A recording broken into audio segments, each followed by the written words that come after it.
இந்த வீடியோல நம்ம பேச போற டாபிக் வந்து 18+ கண்டென்ட் அப்படிங்கறனால 18 வயசுக்கு கீழ நீங்க வீடியோ பார்த்துட்டு இருந்தீங்கன்னா ஸ்கிப் பண்ணிருங்க. ஸ்டார்ட் பண்ணலாமா? இந்த காலகட்டத்தில் சீன் படம் பார்க்குறது ரொம்பவே கேஷுவலாக மாறிடுச்சுங்க. அது பாய்ஸாக இருந்தாலும் சரி, கேர்ள்ஸாக இருந்தாலும் சரி. அது வந்து நான் தப்புன்னு சொல்ல வரல. முதல்ல வந்து அதெல்லாம் பார்க்குறதுக்கு ஆக்சஸ் ரொம்பவே கம்மியாக இருந்தது. அதெல்லாம் பார்க்குறதுக்கு உண்டான பான் வெப்சைட்ஸ் ரொம்பவே கம்மியாக இருந்தது. பட் இப்போ அப்படிலாம் கிடையாது. நீங்கள் இன்ஸ்டாகிராம் ஓப்பன் பண்ணாலே போதும், அது பான் வெப்சைட் மாதிரி தான் இப்போ செயல்பட்டு இருக்குது. யூடியூப் ஓப்பன் பண்ணால் பார்க்கலாம். ஸோ இந்த ஆக்சஸ் வந்து ரொம்பவே அதிகமாகிடுச்சு ஃபர்ஸ்ட் இருந்ததுக்கு இப்போ. பட் இதை நான் ஓப்பனாக பேசுறதுல எந்த தப்புமே கிடையாது. ஓப்பனாக பேசாமல் இருக்கிறது தான் ரொம்ப தப்பு. ஏன்னா செக்ஸ் எஜுகேஷன் அப்படிங்கிறது எல்லாருக்குமே தேவை அப்படிங்கிற ஒரு காலகட்டத்தில் நம்ம இருக்கிறோம். ஓப்பனா பேசுறதுல எந்த தப்புமே கிடையாது. ஓப்பனா பேசிடணும். அது இந்த வீடியோ வந்து மெயினாக நான் யாருக்காக பண்ணுறேன்னா, இந்த 18லேருந்து ஒரு 25 ஏஜ் கேட்டகரி பீப்புள் இருப்பாங்க இல்லையா, இப்போ தான் வந்து யங்ஸ்டர் அந்த ரேஞ்சில் இருப்பாங்க இல்லையா, அவங்களுக்காக தான் இந்த வீடியோ நான் மேக் பண்ணுறேன். ஏன்னா இப்போ ரீசெண்டாக நான் ஒரு சர்வே பார்த்தேன். அதிகமாக பான் வெப்சைட்ஸ் வந்து பார்க்கக்கூடிய கண்ட்ரியில் ரொம்ப டாப் மோஸ்ட்டில் நம்மளோட இந்தியா இருக்குது. அதுவும் குறிப்பாக யங்ஸ்டர்ஸ் தான் ரொம்ப அதிகமாக பார்த்துட்டு இருக்கிறாங்க அப்படிங்கிற ஒரு சர்வே இருக்குது. இதனால வரக்கூடிய சைடு எஃபெக்ட் என்ன அப்படிங்கிறத சொல்லலாம் அப்படின்னு ஒரு தாட் எனக்கு வந்தது. அதனால தான் நான் சொல்கிறேன். பாய்ஸ், நீங்கள் வந்து இப்போ ஃபஸ்ட் எடுத்துடும் நீங்கள் சீன் படம் பார்க்குறீங்க. அது ஒன்றும் தப்பு கிடையாது. ஏன்னா இந்த வயசுல பார்க்கறது வந்து ஒரு நேச்சுரல் தான். நானும் அதெல்லாம் பார்த்து தான் வளர்ந்துருக்கிறேன். பட் அது வந்து ஒரு வாரத்துக்கு ஒருக்கா ஃபர்ஸ்ட் டைம் நீங்கள் பார்க்கும்போது அப்படியே யாருக்கும் தெரியாமல் மறைச்சு நம்ம பார்ப்போம் இல்லையா? Okay, right. நான் அப்படி தான் பார்த்தேன். அதுக்கப்புறம் 1 வீக்குக்கு ஒருக்கா பார்ப்போம், 1 டேக்கு ஒருக்கா பார்ப்போம். அதுக்கப்புறம் டெய்லியும் அப்படியே பார்க்க ஆரம்பிச்சிடும். இது என்னன்னா நம்மளோட ஹேபிட்டாகவே மாறிடுது. பட் இதோட நின்னா பரவாயில்ல. இதோட எண்டு ப்ராசஸ் எங்கே போய் முடியுது? மாஸ்டர்பேஷன். அங்கே தான் பிரச்சனையே ஆரம்பிக்குது. ஏன் ப்ரோ மாஸ்டர்பேட் பண்ணால் தப்பா? நீங்களும் அப்படிலாம் பேசுகிறீங்களா அப்படின்னு கேட்டிங்கன்னா தப்பெல்லாம் கிடையாது. அது வந்து நேச்சுரல் தான். அது பண்ணுறதுல ஒன்றும் தப்பு கிடையாது. அதனால வரக்கூடிய பின்விளைவுகள்லாம் வந்து பேசணும்னா அதுக்கு ஒரு தனி வீடியோ தான் போடணும். பட் இந்த வீடியோவில் நம்ம என்ன பார்க்க போகிறோம்னா, அதுக்கு அடிக்டாக மாறிடக்கூடாது.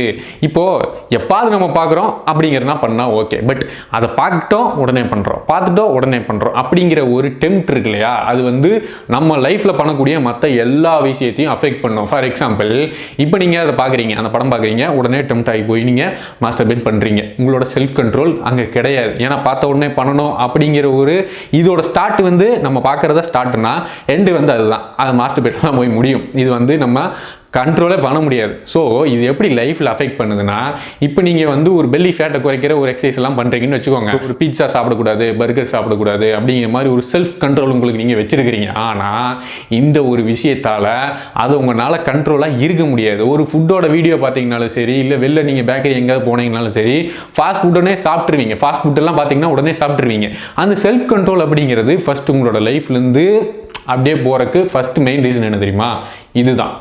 எல்லாத்தையுமே நம்ம ஆப்ஜெக்டாக பார்ப்போம். நம்மளோட ஆப்போசிட் செக்ஸ் உமன் வந்து ஒரு மனுஷனாக பார்க்காம ஒரு ஆப்ஜெக்டாக பார்க்கறது ஒரு extreme level of addiction of masturbation அப்படின்னு நான் சொல்கிறேன். அவங்க வந்து நம்மளோட ஆப்போசிட் செக்ஸ் தான். அவங்க வந்து நம்மளோட உமன் தான். அவங்க வந்து எப்போவுமே அந்த கண்ணோட்டத்திலே நம்ம பார்க்குறது வந்து ஒரு பெரிய ஒரு எக்ஸ்ட்ரீமான கண்டிஷன், ஒரு அடிக்ஷன் மைண்ட் செட்டு தான் நான் சொல்லுவேன். ஸோ இந்த லெவலில் இருந்தீங்கன்னா நீங்கள் வந்து ரொம்ப அடிக்டடாக இருக்கிறீங்க அப்படின்னு அர்த்தம். இதை குறைக்கிறதுக்கு என்ன ப்ரோ பண்ணுறது அப்படின்னு கேட்டிங்கன்னா, நீங்கள் தான் பண்ணணும்.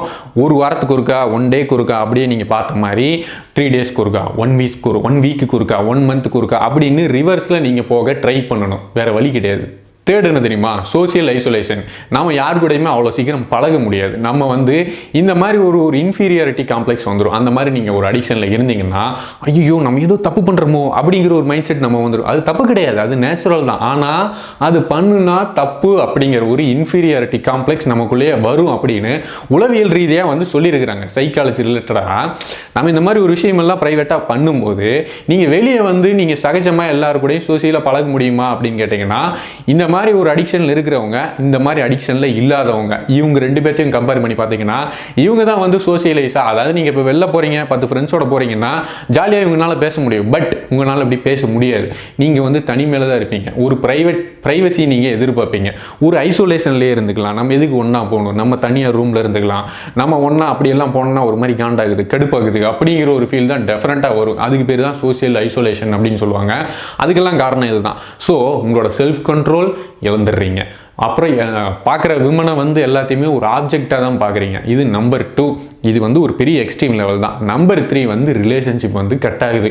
யாரு கூடயுமே உங்களால் வந்து சகஜமாக பழக முடியாது. உங்களை நீங்களே தாழ்த்திக்கிட்டு பழகிறதையே வெறுத்துருவீங்க கொஞ்ச நாள் போக. அதுக்கப்புறம் 4வது டாக்ஸிக் மைண்டு. உங்களோட மைண்டு ஃபுல்லாக, உங்களோட மூளை ஃபுல்லாக வேறு எந்த தாட்டுமே ஓடாது. நீங்கள் நாளடைவில் இதையே நீங்கள் பார்த்து கன்சூம் பண்ணி உங்களோட மூளை வந்து என்னால் முடியலடா அப்படிங்கிற ஒரு எக்ஸ்ட்ரீம் கண்டிஷனில் இருக்கும் பார்த்தீங்களா, அதுதான் வந்து டாக்ஸிக் மைண்டு, டாக்ஸிக் பிரெயின் அப்படின்னு சொல்லுவாங்க. ஸோ அந்த ஸ்டேட்டுக்கெல்லாம் போனீங்கன்னா டெஃபினட்டாக அது வந்து அடிக்ஷனோட எக்ஸ்ட்ரீம் லெவல் தான். நீங்கள் வந்து எந்த ஒரு விஷயத்தை பார்த்தாலும் சரி, நீங்கள் மொபைல் நோண்டினாலும் சரி, இல்லை வெளில எங்கே போனாலும் சரி, உங்களுக்கு அதே தாட்டு தான் வரும், அதே நினப்பு தான் வரும். ஐயோ நம்ம அந்த மாதிரி படம் பார்க்கணும், ஐயோ நம்ம போய் மாஸ்டர்பேட் பண்ணணும், இதே நினப்பு தான் வரும். தயவு செஞ்சு இந்த 4 லெவலை மட்டும் தொடாதீங்க. எல்லாத்தையுமே உங்களோட கண்ட்ரோலில் வச்சுக்கோங்க. அதோட கண்ட்ரோலுக்கு நீங்கள் போனீங்கன்னா லைஃப் போயிடும். ஸோ அதெல்லாம் பார்த்து அடிக்கடி உங்களோட மைண்டை வந்து டெம்ப்ட் ஆகாதீங்க. எந்த ஒரு விஷயத்துக்குமே ஃபஸ்ட்டு அடிக்ட் ஆகாதீங்க. அதை தான் நான் சொல்லுவேன். எல்லாத்தையுமே வந்து உங்களோட கண்ட்ரோலில் வச்சுக்கோங்க. டெஃபினட்டாக வந்து லைஃப்பில் நீங்கள் எங்கேயோ போக முடியும். இது வந்து ஒரு பெரிய பள்ளத்தாக்கு. இப்போவே நீங்கள் இந்த 18 வயசு டீனேஜ்லேயே வந்து இதில் விழுந்துட்டீங்கன்னா டெஃபினட்டாக வந்து இதுக்கு பின்னாடி இருக்கிற வயசில் வந்து உங்களால் லைஃப் என்ஜாய் பண்ண முடியாது. உங்களை வந்துட்டு நீங்கள் எக்ஸ்ப்ளோர் பண்ண முடியாது. வேறு எந்த ஒரு புது விஷயத்தையும் உங்களால் ட்ரை பண்ணவே முடியாது. இதில் விழுந்துட்டீங்கன்னா இதுலேருந்து வெளில வர்றது ரொம்பவே கஷ்டம். பைப்பில் தண்ணி வர வரைக்கும் தாண்டா கீழே குடத்தை வைப்பாங்க. பைப்பில் தண்ணி வரலைன்னா குடத்தை எடுத்துருவாங்கடா.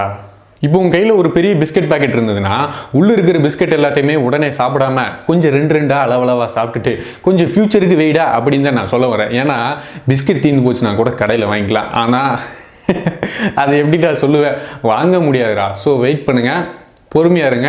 ஃப்யூச்சரில் எல்லாமே நமக்கு கிடைக்கும். அண்ட் அது மட்டும் இல்லாமல் நம்மளே தப்பு சொல்ல முடியாது. இந்த வடிவேல் வந்து குடியை நிறுத்துறேன் அப்படின்னு ஒரு படத்தில் வந்து சொல்லிட்டு வெளில போனாருன்னா சுற்றி எல்லாமே குடியை ஞாபகப்படுத்துகிற மாதிரியே பேசுவாங்க. ஏன்னா விஸ்கி நடக்கிறீங்க, ஏன்னா இப்படி பண்ணுறீங்க அப்படின்னு குடியை ஞாபகப்படுத்துகிற மாதிரியே பண்ணுவாங்க. அது மாதிரி இந்த விஷயத்துக்கு நம்மளை அதிகமாக பார்க்க வைக்கிறது எது தெரியுமா அதிகமாக நம்மளை ட்ரிகர் பண்ண வைக்குது? இருங்க, இவன் தான். இவனை மட்டும் நீங்கள் ஒழிச்சு கட்டிக்கிட்டீங்கன்னா டெஃபினட்டாக இந்த பழக்கத்திலேருந்து உங்களால் வெளியே வர முடியும். இப்போ சோசியல் மீடியா ரொம்ப எவால்வ் ஆனதுனால, நமக்கு ஈஸியாக ஆக்சசபிள் வந்ததுனால எல்லாமே பண்ணிடுறோம். ஸோ இந்த ட்ரிகர் ஆகிறது இதுலேருந்து தான் ஆகிறோம். ஸோ முடிஞ்ச வரைக்கும் இந்த இன்ஸ்டாகிராமு, இந்த டெலிகிராமு, இந்த யூடியூபு இதெல்லாம் பார்க்குறத கொஞ்சம் அவாய்ட் பண்ணுங்கள். இந்த அடிக்ஷன்லேருந்து வெளியே வரக்கு ஒரு வாரம், ஒரு 2-3 நாள் அப்படியே கொஞ்சமாக பார்க்குறத கம்மி பண்ணுங்கள். அது மூலமாவது நம்ம இதை வந்து குறைக்கிறதுக்கு ஏதாவது ட்ரை பண்ணுவோம். ஸோ அவ்வளோதான், தட்ஸ் இட். ஸோ குறைக்கிற ட்ரை பண்ணுங்கள். ஏன்னா ஃப்யூச்சரில் அப்புறம் ரொம்ப கஷ்டம்தான். ஸோ ஃபைனலாக இதெல்லாம் பண்ணாதீங்க அப்படின்னு நான் சொல்ல கிடையாது. பண்ணுங்கள், எல்லாத்தையுமே அளவோடு வச்சுக்கோங்க. இவ்வளோதான் அளவுன்னா இதுக்கு கீழே தான் இருக்கணும் எப்போவுமே. அதோட கண்ட்ரோலுக்கு நம்ம போயிடக்கூடாது. ஸோ கைஸ், இந்த வீடியோ உங்களுக்கு யூஸ்ஃபுல்லாக இருந்துச்சுன்னா மறக்காமல் லைக் பண்ணிடுங்க.